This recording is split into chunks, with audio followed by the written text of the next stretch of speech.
rasa bau itu kadang-kadang masih ada, Pak. Oh, Oh, baunya minta ampun itu. bau mayat maksudnya Pak ya? Iya, bau mayat itu kadang-kadang kalau duduk itu bau ya, bau mayat ini. Itu Pak, G30 PKI itu lebih ngeri ini, iya Pak. betul, Oh, betul.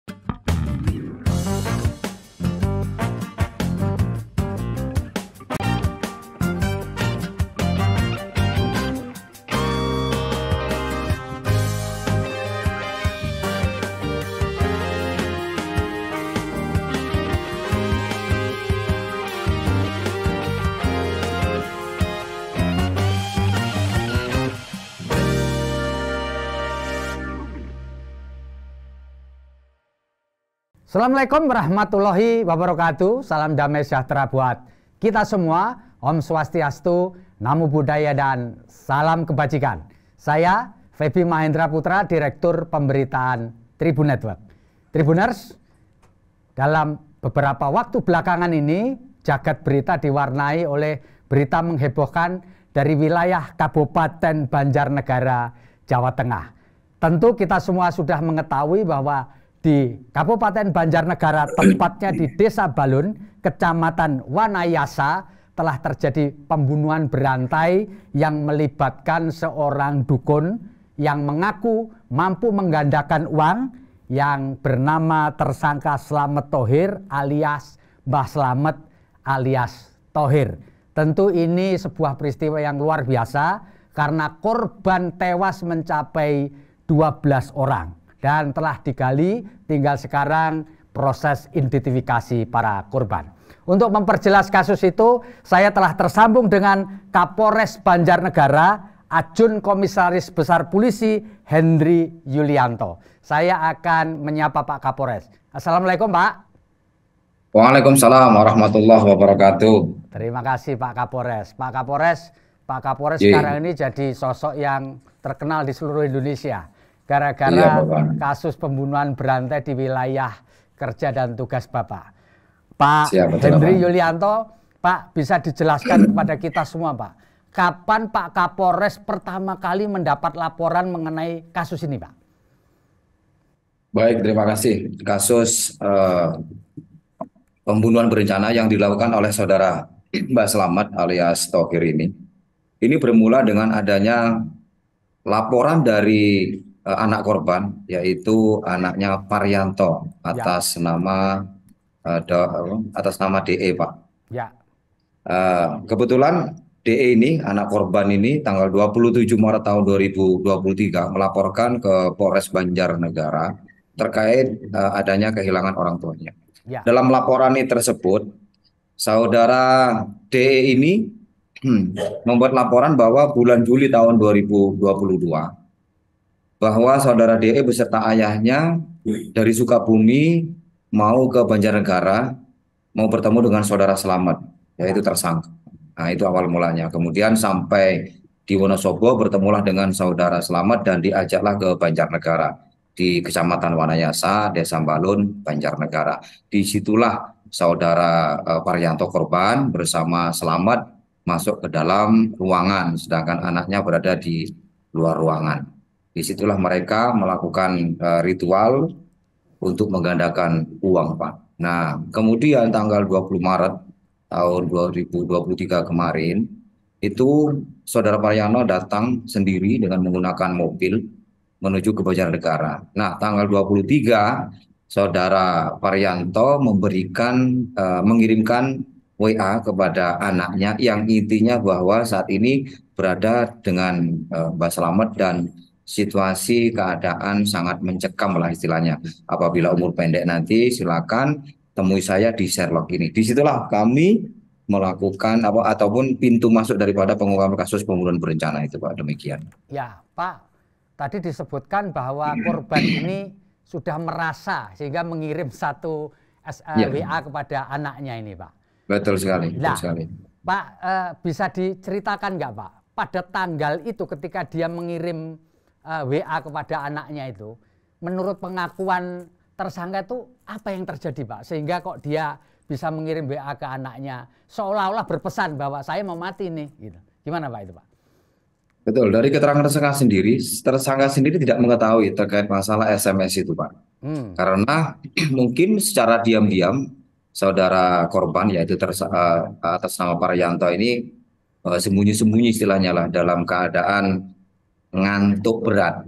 Ngantuk berat. Iya, ya. itu karena dia mengirimkan voice note, Mak. Intinya bahwa dia serasa ngantuk-ngantuk intinya. Hmm, Ngantuk-ngantuk, lagi gliying dan sebagainya. Karena voice note itu dikirimkan hampir bersamaan dengan WA yang dikirim kepada anaknya. oke. Jadi pada saat itu dia mungkin sembunyi-sembunyi ngirim WA tersebut kepada anak korban. Jadi untuk keterangan daripada tersangka tidak mengetahui terkait masalah itu, Pak. Ya. Demikian. Pak, setelah menerima laporan dari DE itu, apa yang dilakukan jajaran Polres Banjarnegara, Pak? Baik, setelah kita mendapatkan informasi screenshot terkait masalah isi WA seperti itu, akhirnya kami meluncur menemui Hmm, mencari saudara Tohari. ya, Alhamdulillah kita mendapatkan. Sampai situ kami waktu itu bukan untuk melakukan pengungkapan kasus pembunuhan, tapi kami mau mencari orang hilang. ya. Kemudian kami temui saudara Selamat, terus kami integrasi, ternyata Selamat mengakui bahwa saudara Paryanto telah dibunuh. Kemudian Jadi kami dia integrasi kembali. langsung mengakui, Pak, ya? Ya, melalui proses, Pak. Tidak Oh, iya, iya, kami iya. sampaikan di sini. Ya, Ya, ya. melalui proses, Pak. Proses yang panjang, akhirnya mengakui. Kemudian dia juga mengakui bahwa telah mengubur di Jalan Setapak menuju arah hutan. Hmm, Desa Balun, Kecamatan Wanayasa, Banjarnegara. Nah, disitulah kami, kemudian kita ajak tersangka untuk menunjukkan tempat dikuburnya saudara Paryanto. Kemudian ternyata betul kita temukan identitas atas nama Paryanto, lengkap semua, Pak. Ada KTP-nya, apa lengkap semua itu masih di mana? Di lokasi penguburan situ. Kebetulan. Dan di situ kami juga menemukan botol kemasan yang digunakan oleh saudara tersangka untuk meracun saudara korban atas nama Paryanto. Disitulah kami setelah kita bongkar mayat tersebut, barulah kita melakukan pengembangan, Pak. Ternyata dia tidak hanya membunuh satu korban saja, ternyata beberapa korban demikian. Pak, selanjutnya pengembangan kasus ini apa yang membuat polisi curiga bahwa bukan hanya Paryanto korban satu-satunya dari tersangka ini? Gimana ceritanya, Pak? Baik, mungkin secara teknis kami tidak akan Ya, menceritakan, Pak. Jadi intinya pada saat kami melakukan investigasi terhadap saudara tersangka bahwa dia membunuh 5 orang. Pada saat itu hanya diakui 5 orang saja, 5 orang Pak. ya, Pak. 5 orang sehingga hari Seninnya kita melakukan upaya-upaya pencarian, ternyata kita temukan 9 pada saat itu. Kita temukan 9 mayat. Nah, Itu setelah itu, Pak, hari setelah Senin. 9, 9 ternyata karena kami tidak percaya karena dari 5 jadi 9 ini pasti ada lagi. Alhamdulillah besoknya kita cari lagi dapat 2 lagi dan kita proses terus ternyata dia masih mengakui 12 orang dan saat ini kami masih fokus, Pak, fokus untuk mencari identitas daripada korban-korban ini dan kami juga sudah membuat posko pengaduan kehilangan eh, orang gitu kan di Polres Banjarnegara. Kemarin sudah kami expose, kami rilis juga di media bahwa apabila masyarakat eh, ada keluarganya yang merasa kehilangan, silakan lapor dulu kepada kami dengan memberikan dokumen-dokumen berupa antemortem yaitu mungkin KTP, ijazah kalau ada, kemudian foto foto yang tersenyum, terlihat giginya. Nanti kan kita bisa cross check dengan tersangka nanti apakah pernah bertemu dengan tersangka si korban ini. Demikian, Pak.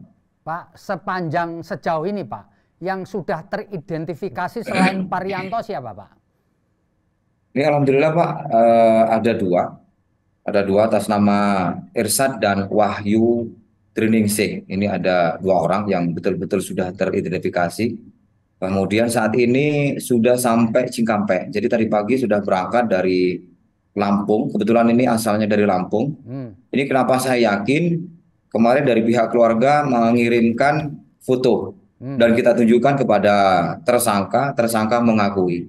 Itu yang paling terakhir, Pak, yang hari ketiga itu kita mendapatkan 2 orang dan tersangka masih mengingat.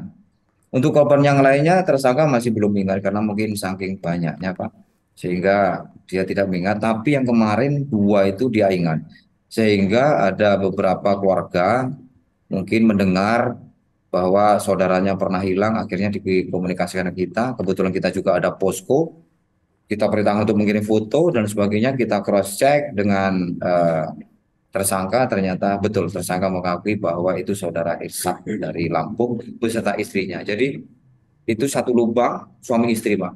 Oh, suami istri ya Pak ya. Suami istri, ya betul sekali.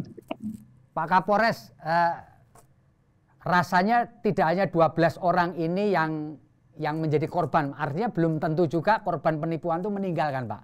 Apakah ini juga mengarah ke sana Pak?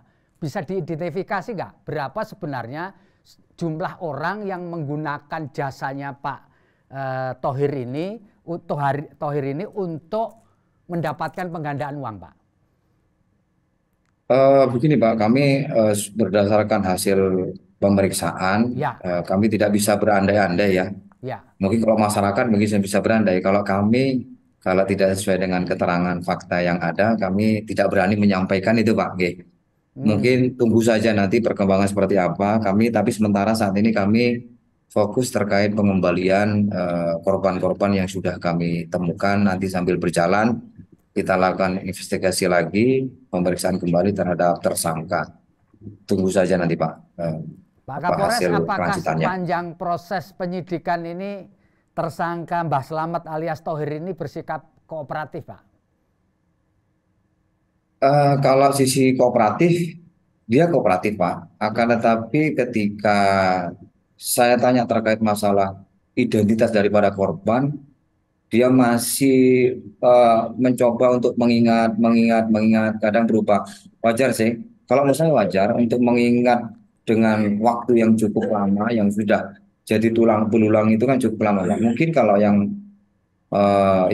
yang terakhir kemarin itu kan masih jadi daging, mungkin hafal betul. Karena keterangan dari Mbah Selamat sendiri, orang-orang datang itu kan tidak menyampaikan alamatnya di mana, hanya oh saya dari Lampung, saya dari Jakarta, seperti aja Pak. Nggak detail bahwa kamu asli mana, rumahnya mana, tidak sampai seperti itu. Karena orang-orang itu ada yang melalui perantara, satu orang, sisanya itu datang ke tempat Mbah Selamat sendiri, demikian Pak. Pak, kalau bisa dijelaskan Pak, tempus delikti atau waktu tindak pidana itu bermula dari kapan Pak awalnya Pak? Ini berdasarkan keterangan ataupun pengakuan daripada tersangka, Ya, dia melakukan tindak pidana pembunuhan itu sejak tahun 2020. Ini sementara pengakuan dari tersangka, dan ini sudah kita lakukan upaya-upaya pemeriksaan terus, dia masih mengakui sejak tahun 2020. Nanti mungkin juga bisa berkembang lagi nanti Pak. ya. Demikian. Pak, dari komunikasi Bapak dengan tersangka dan para penyidik dengan tersangka, sebenarnya mengapa Pak, bisa diungkap nggak atau sementara ini, mengapa dia memilih modus penggandaan uang Pak untuk menipu para korban ini Pak? Kami belum sejauh itu menanyakan kenapa yang dipilih penggandaan uang. Saya kurang paham betul, dan kami belum sampai fokus ke sana. Akan tetapi saudara tersangka ini pernah terlibat Pak kasus penipuan pemalsuan uang Hmm, di wilayah Pekalongan ya, tahun 2019. ya, Nah, mungkin karena dia ini pelaku pemalsuan uang, apabila nanti bisa berhasil memberikan penggandaan dengan uang palsu, siapa tahu bisa kan begitu mungkin, karena hampir hampir mirip ya Pak ya. ya, Pemalsuan uang itu kan ditangkap di Pekalongan itu dengan jumlah 1000 lebih, itu 1000 lebih lembar ratusan ya, yang dipalsukan oleh dia. Nah itu mungkin dia mulai beralih profesi mungkin kan dari iya, iya, awal iya, apa namanya memalsukan uang, bukan memalsukan, kasus pemalsuan uang. Sedangkan barang itu kalau saya lihat dari hasil integrasi Polres Pekalongan itu berasal dari Jakarta kalau tidak salah itu. ya. Nah, dari situlah mungkin dia mulai beralih dari, karena ini sudah ketangkap oleh pihak kepolisian. Nah, ini mungkin cari cara lain untuk mendapatkan uang. Mungkin seperti itu, Pak. Pak Kapolres, apakah sudah bisa diidentifikasi Pak jumlah uang yang sudah diterima tersangka sepanjang dia menjalani kejahatan ini mulai tahun 2020 sampai tahun 2023 itu berapa banyak sih Pak? Kalau pengakuan dari dia tidak ingat Pak, tapi masing-masing korban itu tergantung daripada kemampuan daripada korban. Ada yang ngasih 20, 30, ada yang 50, ada yang 70, itu pun bertahap. Jadi bertahap dia memberikannya itu. Ya, Untuk total dia tidak hafal ya. ya. Karena memang korban-korban ini rata-rata curhatannya kepada tersangka itu terlilit hutang, kemudian korban ini macam-macam lah Pak, pengen cepat kaya dan sebagainya. Jadi mereka datang itu rata-rata curhat seperti itu. Nah sehingga ya ditampunglah sama Iya, iya, Mbak iya. Slamet ini. Ah, ini bagus ini orang Iya, lagi iya, iya. curhat-curhat seperti ini bagus diajar lah Pak. Tapi memang modusnya bagus dia. Jadi ketika orang datang itu Pak, itu tidak langsung habis mendapatkan mahar, menerima mahar, itu tidak langsung dibunuh, tidak. Jadi awal mulanya taruhlah dapat korban satu, dia memberikan uang 3.000, gitu kan Pak. Hmm. 3.000, nanti dia gandakan dengan uang 3 juta. Uang 3 juta itu uang dia sendiri. Jadi dia mengorbankan dulu uang dia Oh sendiri. gitu ya. Ah, iya, luar biasa dia. Orang percaya sekali. Akhirnya kan orang kan akhirnya, nah 3.000 bisa jadi 3 juta. Orang kan percaya Pak seperti itu Pak. Hmm. Luar Ya, biasa dia. Habis itu baru dia ngasihkanlah sekian, sekian, sekian. Nah kalau yang puluhan juta itu dia nggak bisa. Dia ya. bilang sendiri nggak bisa dia. Dia bisa akhirnya setiap ada ritual, diajak ritual, dikasih obat tidur. Nah kamu tidur kan, makanya nggak dapat. Padahal itu obat tidur.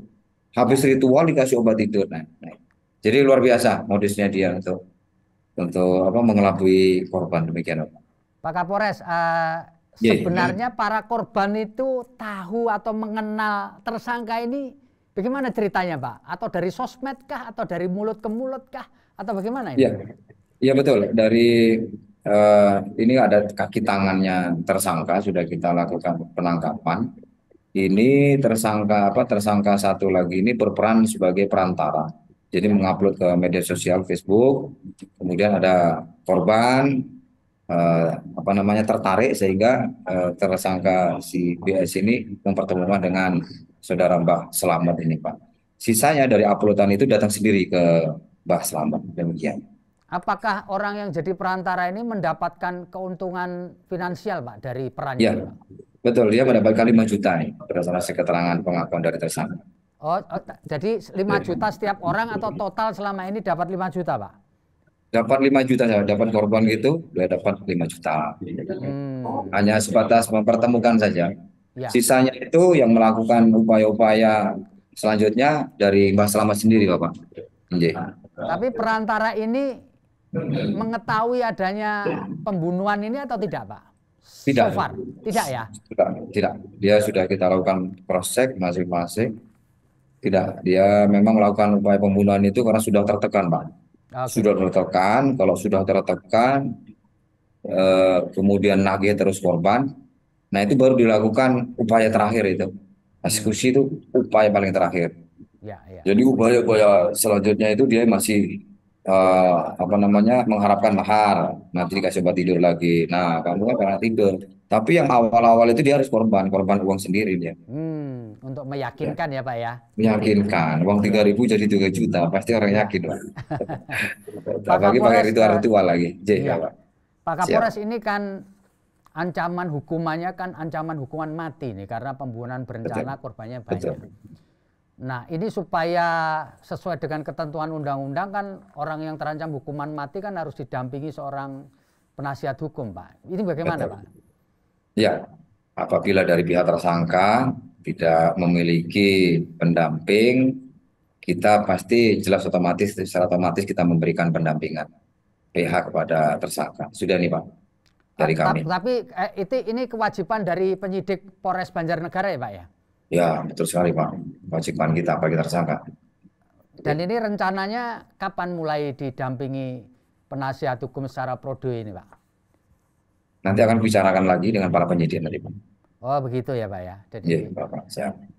ini ada beberapa hal yang barangkali perlu diketahui juga oleh masyarakat, Pak. Apakah jadi Bapak sebagai Kapolres juga penyidik dan kasus penggandaan uang ini kan bukan kali pertama ini, Pak. udah sering banget. Iya, betul sekali. Tapi Betul sekali. orang masih ada yang percaya, Pak. Kalau menurut Betul. Pak Kapolres, mengapa masih banyak orang yang percaya padahal praktek penggandaan uang ini pasti nipu? Kenapa ya, Pak ya? Ya. Satu sisi memang masyarakat sekarang ini hedonis ya Pak ya, menginginkan sesuatu uang cepat dan bisa bergaya kan gitu kan Pak. Ya, Makanya rata-rata masalah seperti itu. Kemudian yang kedua mungkin banyak juga terlilit utang. Itu karena gaya hidup juga kalau menurut saya. ya, Makanya ketika ada orang bisa mengadakan uang dan bisa bertemu dan seperti yang dipraktekkan oleh saudara Bang Selamat ini, jelas otomatis percaya sekali Pak ya. Tapi sekali lagi saya mengimbau kepada masyarakat. Nah, ini kan sudah berulang-ulang, Bapak sudah ya, menyampaikan, sudah berulang-ulang kasus penggandaan uang dari Probolinggo itu pernah juga, saya ya, masih ingat itu. Ustadz siapa itu, nah ya kan, ini kan sudah berulang-ulang. Yang namanya penggandaan uang itu tidak ada. Itu semuanya kalau orang bisa menggandakan uang itu sekali lagi itu adalah kedok penipuan saja. Semuanya tidak nyata. Tidak akan bisa orang bisa menggandakan uang itu enggak ada. Kalau ada pun Mbak Selamat itu rumahnya bagus. Itu aja Pak, gampang Pak. Kan iya, itu. iya, Bagus sekali kan itu. Rumahnya seperti itu kan itu orang masih percaya. Luar biasa memang. iya, Makanya saya mengimbau masyarakat sekali lagi jangan percaya jika ada iming-iming orang bisa menggandakan uang, kemudian dengan cara instan orang bisa memperbanyak uang itu, janganlah percaya. Semuanya itu adalah bohong, penipuan semuanya. Demikian iya. Pak. Pak Kapolres, eh, Iya Pak, di siap. luar kasus yang 12 orang terbunuh secara berantai ini, apakah kasus ini adalah kasus terbesar yang pernah Bapak tangani sepanjang karir Bapak jadi polisi, Pak? Betul sekali Pak. Sepanjang saya karir jadi polisi dari tahun 2021 sampai saat ini adalah kasus yang paling terbesar yang saya ungkap, apalagi yang dibunuh ini luar biasa. Saat ini masih 12. Iya. Saat ini masih 12 demikian. Pak, ketika Bapak melihat kasus ini ya Pak, 12, tadi Bapak sebutkan inilah karir kasus terbesar yang pernah Bapak tangani. Apa yang Bapak Siap, rasakan, Pak. Pak?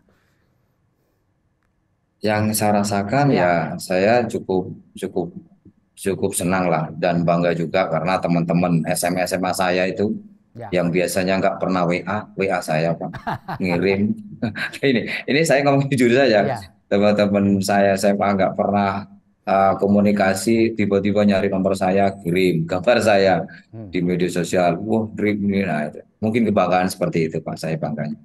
ya, Untuk yang lainnya ya biasa memang tugas kita ya Pak ya, tugas sebagai anggota Polri punya kewajiban untuk mengungkap kasus, untuk melayani masyarakat, membantu masyarakat, semuanya lah memang tugas kita. Itu tugas tugas hal yang biasa lah ya. untuk sebagai anggota Polri untuk mengungkap kasus. Demikian ya Pak. Pak Kapolres tadi kan Bapak sebutkan bahwa Parianto datang itu ke Banjarnegara menggunakan mobil, Pak. Apakah Ya, itu betul. mobil pribadi atau mobil sewaan atau mobil apa dan barang itu masih adakah?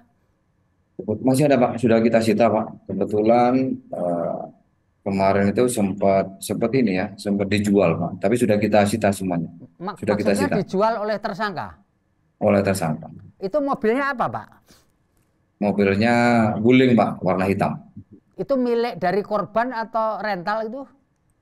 Informasinya rental Pak, Oh, informasinya. rental ya, Pak ya. Ya, sementara kita sita dulu, Ya. nanti proses pengembaliannya nanti ada mekanisme tersendiri Pak, karena sebagai barang bukti Oke, ya betul. untuk bertemu dengan saudara tersangka Pak Selamat. Demikian. Pak, di dalam kasus pengungkapan kasus ini, Iya, Pak. berapa yang terlibat personil dari Polres Banjarnegara yang dilibatkan untuk penanganan kasus ini baik di TKP maupun di sini total melibatkan berapa personil Pak ini Pak? Cukup banyak Pak, saya belum total semuanya karena memang kami itu bukan hanya dalam pengungkapan, kami juga bersama personel yang lainnya apa namanya mencari mayat kemarin itu kan bersama-sama Pak. Jadi bukan hanya penyidik saja, Ya, tapi dari fungsi-fungsi yang lain kami libatkan. Jadi itu total belum belum kami total Pak, karena memang kami kemarin sibuk, ada yang nyidik, ada yang ungkap untuk nyari ini, kemudian Dokes juga dilibatkan, semua terlibat Pak dalam penanganan kasus ini. Karena bukan hanya pengungkapannya saja, bukan hanya pemberkasan saja, ataupun penyidikan, tapi mencari mayat saat ini kita juga masih berusaha untuk mencari keluarga korban, bukan hanya korban yang mendatangi kami diberitakan oleh Bapak Kapolda untuk proaktif juga. Apa-apa yang disampaikan oleh tersangka itu coba cari tahu di wilayah tempat-tempat yang disebutkan oleh tersangka itu, Pak. Walaupun itu juga masih belum pasti, tapi kami berupaya juga untuk proaktif. Taruhlah disebutkan di Jogja, kami juga mengontak Jogja. Hmm. Walaupun itu juga belum pasti yang Ya. disampaikan oleh tersangka, tapi kami perintah Bapak Kapolda coba proaktif cari tahu. Nah, sesuai dengan perintah pimpinan kami juga proaktif, posko juga kami buat. Ya, alhamdulillah ada 14 laporan dari masyarakat sudah kami terima. Ya. Kemudian dari DVI Bidokes Polda Jawa Tengah sudah ngambil DNA para keluarganya tadi dan mau kita kirim ke Mabes Polri demikian Bapak. Pak, sepanjang menangani kasus ini mulai dari terima laporan dari anaknya Pak Parianto sampai sekarang, apakah Bapak dan jajaran sempat mengalami hal unik, Pak? Contohnya ini apa? Contohnya Pak? Ini Ya, gimana Pak? misalkan hal unik ini, misalkan ketika melacak mayat ini ada atau jenazah ini ada yang didatangi lewat mimpi kah, Oh, atau ya. berdapat petunjuk dari di luar fisik lah gitu, ada nggak, Pak? Alhamdulillah saya belum Pak. Kurang tahu kalau anak-anak ini. Kurang Iya, tahu iya. kalau anak-anak ini Pak. Jadi Kalau biasa saya saja ya, alhamdulillah Pak ya? belum. Biasa Pak. Tapi Ya. cuman bau itu saya masih sampai sekarang itu rasanya nggak tahu ya. Rasa bau itu kadang-kadang masih ada Pak. Oh, Oh, baunya minta ampun itu. bau mayat maksudnya, Pak ya? Iya, bau mayat itu kadang-kadang kalau duduk itu kok masih bau. Padahal nggak bau apa-apa. Saya tanya sama ajudan saya kan, kok bau nggak? Bau nggak? Pak, kok saya rasanya itu ngomong ini Mbak ya. Di mungkin terekam ya saraf-saraf kita itu masih merekam bau-bau Hmm. itu mungkin ya Pak ya. Mungkin Ya. ya. Ya. Karena saya masih bisa merasakan kok bau ya, bau mayat ini. Mungkin masih ada tersisa Ya. bau itu di hidung kita. Mungkin Pak, mungkin Ya, ini. ya. Itu aja yang saya temui lucu cuman itu bau Pak. Ya, Kalau ya. ditemui sama korban-korban, alhamdulillah sampai sini jangan Pak. Aduh, itu meninggalnya itu mengerikan Pak, Iya, iya, mengerikan iya, ya. iya, iya. Itu Pak. G30 PKI itu lebih ngeri ini Iya, Pak. betul, Oh betul. iya betul, waduh Betul. ngeri Pak. Pak, Ini. apakah di dalam kasus ini keluarga tersangka itu tahu, Pak, mengenai praktek perdukunan, lalu kemudian hal-hal lain yang melingkuti dari penggandaan uang ini, apakah keluarga tersangka ini tahu, Pak? Sampai detik ini Pak, saya dapat informasi dari istrinya maupun anaknya, tidak tahu Pak, tidak tahu sama sekali tidak tahu. Dan memang sama saudara Mbah Selamat ini ditutup rapat. Memang ritual-ritual itu yang intent itu dilakukan di kebun Pak, di kebunnya tersangka, kebunnya Mbah Selamat. Jarak antara rumah dengan kebunnya Mbah Selamat itu 1,5 kilometer lah Pak, 1 kilo Hmm. lebih itu jauh memang cukup jauh. Mungkin kalau ritual itu ditampakkan kepada anak istrinya mungkin tahu ya. Hmm. Tapi dia jelas-jelas dia sembunyi ritual penggandaannya itu di jauh dari pemukiman masyarakat maupun rumah saudara Bang Selamat sendiri. Om. Oke. Pak Kapolres, ini pertanyaan saya yang terakhir, Pak. Ini Siap. pamungkasnya. Oke. Sepanjang Oke. karier Bapak menjadi polisi, berapa kali Bapak menangani kasus-kasus pembunuhan, Pak? Saya itu pernah menjadi Kasat Reskrim di Tanjung Balai, Balai, Sumatera Utara. Ya. Itu pernah nangani kasus pembunuhan juga, tapi ya hanya sebatas kasus pembunuhan saja, Bang. Kemudian di Jepara itu saya pernah nangani kasus eh, meminum minuman itu Pak, apa namanya? Apa leh? Simpati itu minuman apa? Minuman apa? Minuman itu loh Pak, yang dari apa? Dari apa itu? Ciu, ciu, ciu. Oh, Cio. Dari Ya. ciu. Ciu itu kan banyak yang meninggal itu Pak. Nah, Hmm. Kabidokesnya tadi datang. Ya. Datang ke sini juga kan. Waktu itu Kabidokes itu masih pangkat kompol, saya AKP. Makanya tadi ketemu lagi jadi Iya. Kabidokes kan. Dok, masih ingat gak kita waktu saya jadi Kasat Serse Jepara? Oh iya mas cerita kan. Hampir mirip ya dok ya. Oh enggak mas ini lebih parah lagi katanya. Sekarang Kalau udah di pangkat kombes Jepara Pak. itu Dulu kan kompol. korbannya Dulu berapa Pak, banyak, Pak, yang di nggak Jepara, Pak? banyak, hanya 4 saja. Hanya 4 saja. Dan itu jelas Pak orang minum minuman keras, minuman ciu itu minuman keras, meninggal. mungkin campurannya itu luar biasa Pak. Meninggal itu. Yang meninggal bukan hanya Jepara, termasuk di Pati pada saat itu beruntun Pak meninggalnya. Nah, itu sudah dikuburkan hampir 5 hari. Baunya minta ampun sama. Makanya tadi kami ketemu dengan Kapidokes tadi kan, dok masih bau nggak zaman dulu? Aduh, Mas ini ingat-ingat zaman dulu ini. Jadi dokternya masih ada, Bapak. Tadi barusan ketemu sama saya di Ya. sini. Karena kami membuat posko, DVI dari Polda Jawa Tengah juga hadir dan pada saat saya KSSA otopsi itu ya beliau juga Dokter Hastri ini yang melakukan otopsi sampai beliau jadi Kapidokes. Jadi cukup banyak lah Pak saya menangani kasus pembunuhan tapi tidak sebesar pada saat saya menjadi Kapolres Banjarnegara ini. Demikian Pak. Oke, Pak Kapolres AKBP Hendri Yulianto, terima kasih atas Siap ngobrol Bapak. kita kesempatan sore hari ini. Siap Moga-moga Bapak. Bapak selalu sehat dan diberi Siap Bapak. kemudahan. Siap, Saya amin Pak Bapak, Ferdi sama-sama Mahendra Bapak. Putra pamit undur diri. Siap. Assalamualaikum Siap. warahmatullahi wabarakatuh. Salam damai Waalaikumsalam sejahtera warahmatullahi buat wabarakatuh. kita semua. Om Terima Santi kasih ya Santi Om, Pak. Namo Buddhaya dan salam kebajikan.